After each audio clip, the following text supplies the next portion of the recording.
I literally wrote down on here, hey guys. Like, I can't even say it. This is my cat, Gypsy. She has one eye. What the hell is even that?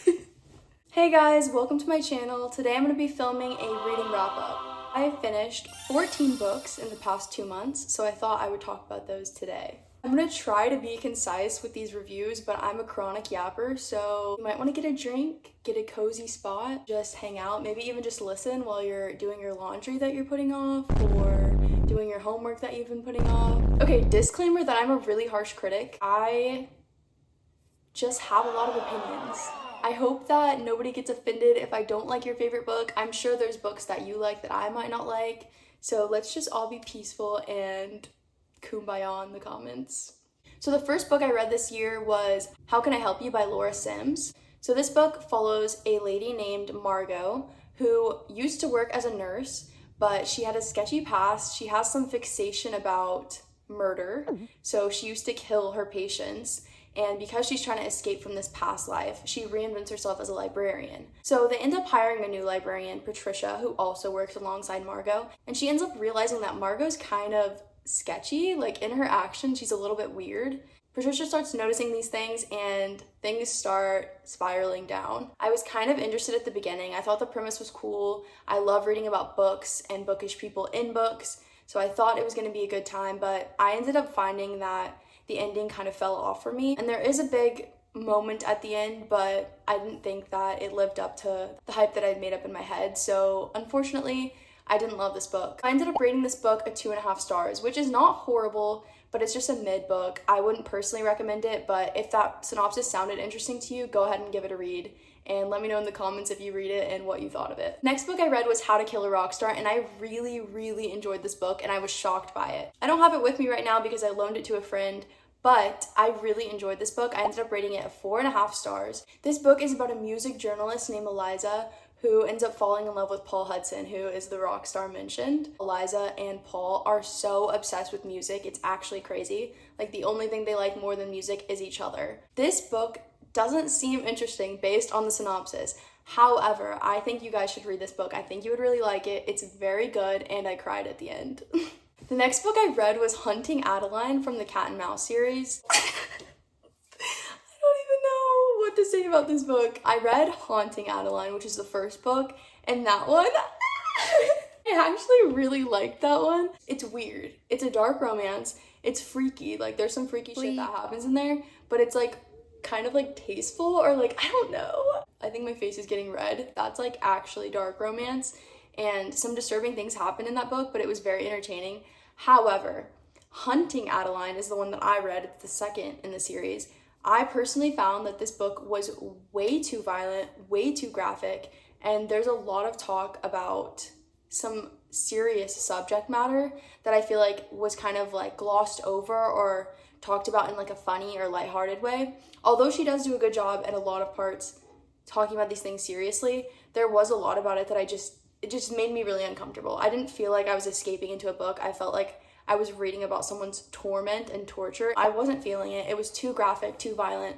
I was not a fan. But Haunting Adeline, yeah, that's what I'm gonna say, yeah. Okay, next, I ended up starting the Folk of Air series, which I ended up really liking, and I was shocked by because it's YA and it's YA fantasy. I didn't think I would be super into that, but it was really good. And it's actually the first series that I picked up one book and went straight to the second book. I've never done that for a series ever.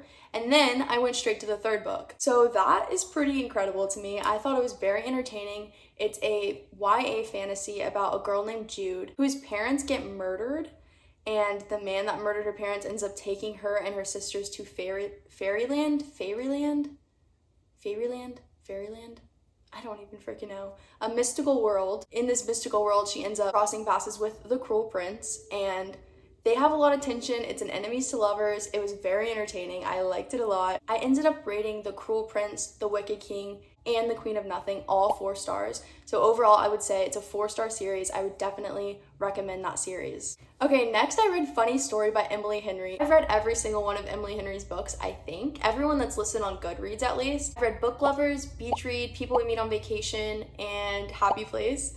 And I really enjoyed all of them, so I really, really like her. I've recently found my second favorite contemporary romance author, and she's coming up, But for right now, I'm talking about Emily Henry. She's amazing, she's great, and this book was so good. The plotline was so interesting. Emily Henry's books, I'm sure you guys already know, they're very women's fiction meets romance, so they're not entirely about the romance. There's a lot of subplots of different things happening within the woman's mind and in her space around her. It's about Daphne and Miles.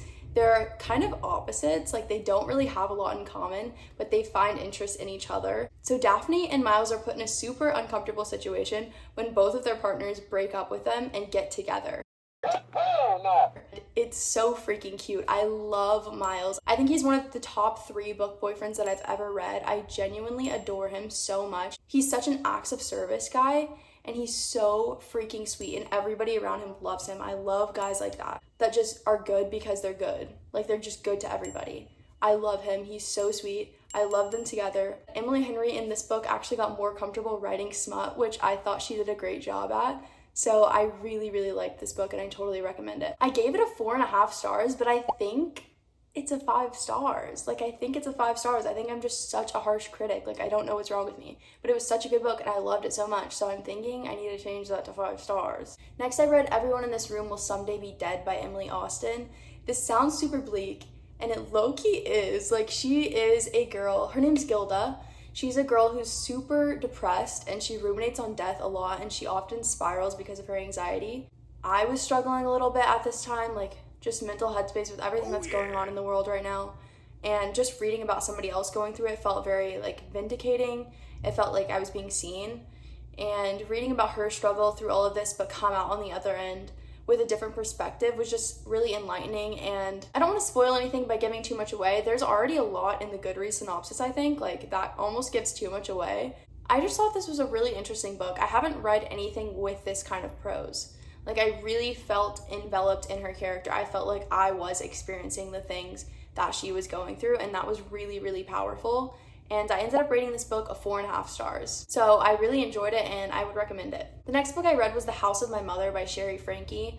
I'm sure you guys know about Ruby Frankie and everything that happened at the Six Passengers family vlog channel. In this book, Sherry shared her story, and it was just very powerful. I'm not gonna rate this because it's a personal story, but I thought she did a great job expressing her feelings, and I'm just really proud of her for being able to share her experiences through her own words. Oh, what are you doing? Okay, and then I read Yours Truly by Abby Jimenez, and I freaking loved this book.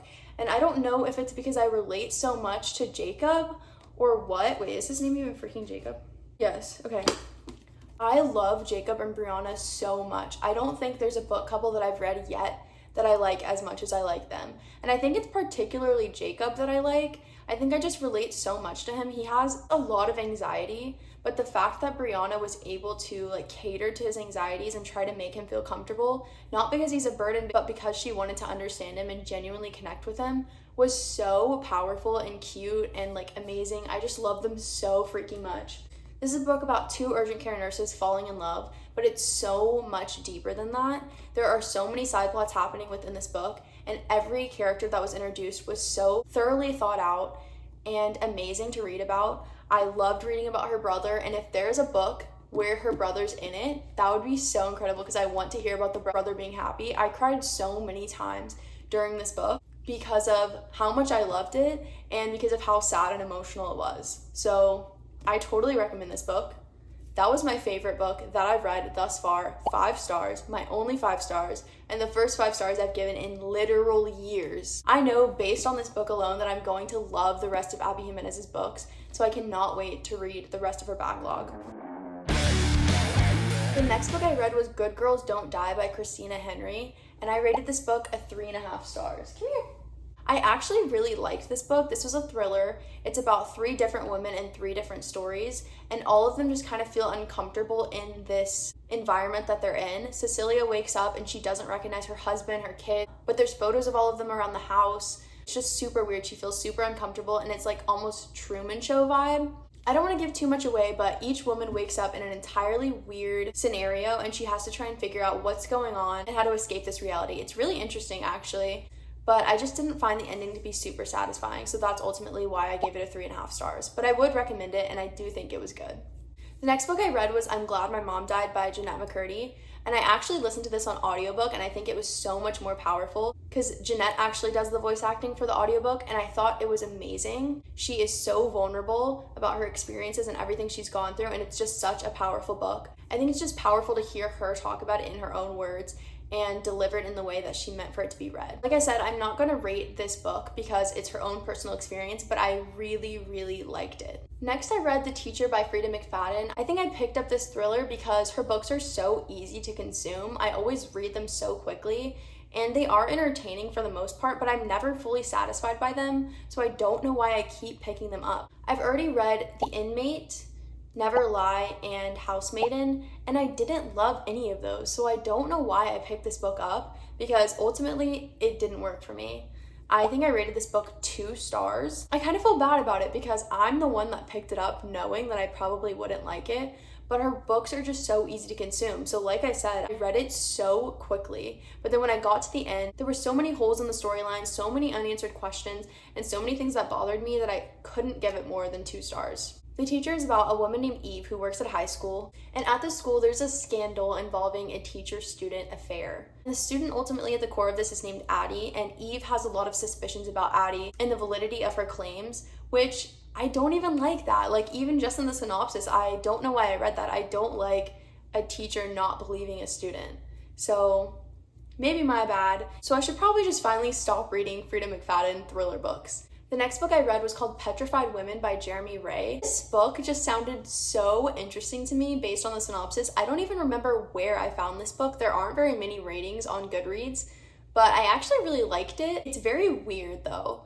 I rated it 3.5 stars. So the main character, Harley, has this new boyfriend named Aiden, and he is the perfect boyfriend, she thinks. He has nothing wrong with him besides his eccentric hobby for sculpting life-size women out of wood.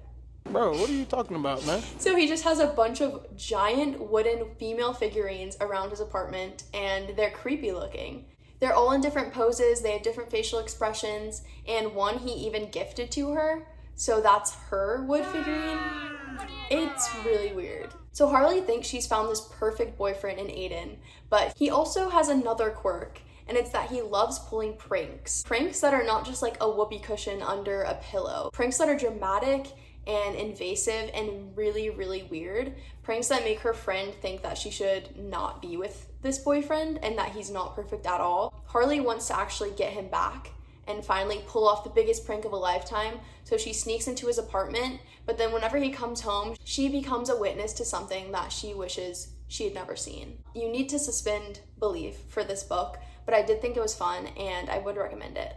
But if you do end up picking this one up, make sure you read the content warnings. I'm pretty sure there's even a content warning at the beginning of the book.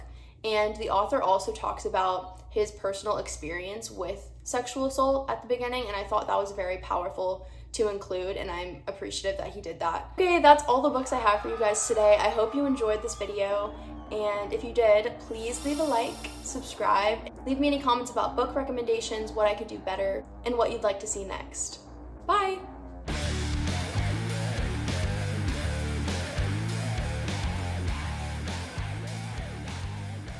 I actually have 2 cats. 2 orange cats, and they're both one-eyed. That's Dee Dee, and the other one was Gypsy. This year, one of my book goals is to get out of my comfort zone. I want to start reading genres that I don't usually pick up, and I'd also like to expand my book taste to potentially male authors. I feel like a lot of the books that I read are female authors, and I want to broaden my horizons a bit. So if you have any recommendations for me, leave them down below, and I'll try to get to them. I do have a pretty extensive TBR that I have yet to get through, but I'm always looking for new books. And based on everything that I've rated today, if you have any suggestions, I'd love to hear them. If you guys are interested in more of my thoughts, make sure you actually go to Goodreads because I always write an in-depth review after I read the book. So everything's fresh and all of my feelings are just like splatted onto my Goodreads review. So if you're interested, check that out. Thanks so much for watching. I hope you guys have a great rest of your day. Bye!